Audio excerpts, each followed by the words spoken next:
All right, so I want to show you some things that you can do with this basic program, just some simple stuff.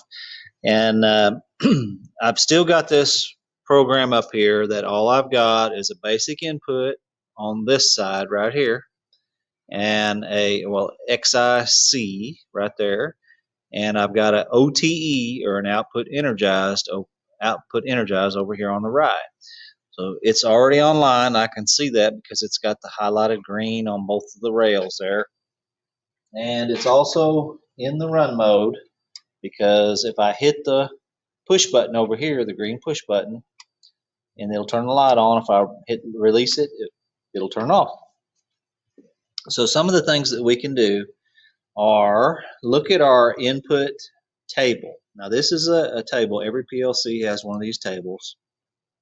They look different on different models, but this is just the table that they see. And all these PLCs are in, they use binary numbers, which means a 0 would be low voltage or off, and a 1 would be a high or on. But now I don't want you to take that to the bank, because there are ways that you can reverse that and flip it around and do different things.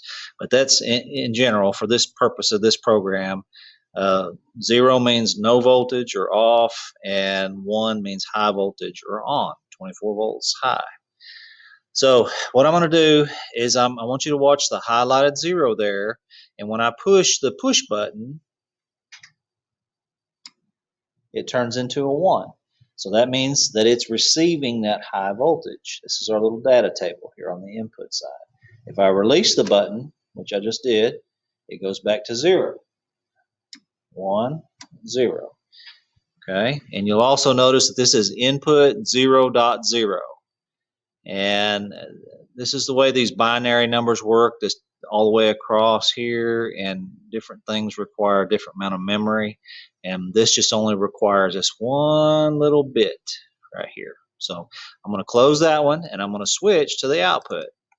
Now same thing here. Now because this output comes on when I push the button, I got to push the button again, but it only shows the 1 if the light is lit up. Let me do that. And this is the output table, and it shows that the light's on with a 1 in that table. Okay, if I release the button, it shows a 0. Same thing. Okay, now here's another little thing before I run out of time. I right-click my mouse, and I go down here, and I can literally force this to come on, and it'll show a 1 in our table. So I've got the force on, and the way I know it is, it's got this red letters here. Go to my input table, and that's a 1, but it's also highlighted in red, showing it's a force. Okay, so I'm going to right click while I'm hovering over there, remove the force, and now this time I'm going to force the output. And you'll notice that this input is not on, or it's not forced on, but our light is lit because I have forced that light on. I go to my output table.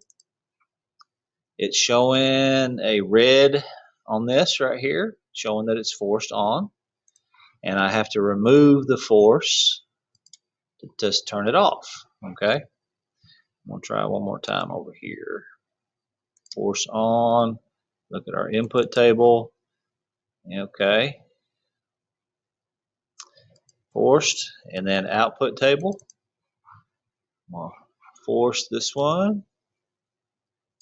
Force on. Look at our output table, and it does have a 1 on there this time. I guess I had to have the push button forced in order for this to show up as a 1 over here. But either way, the light was still on, regardless of whether I had the push button on or off.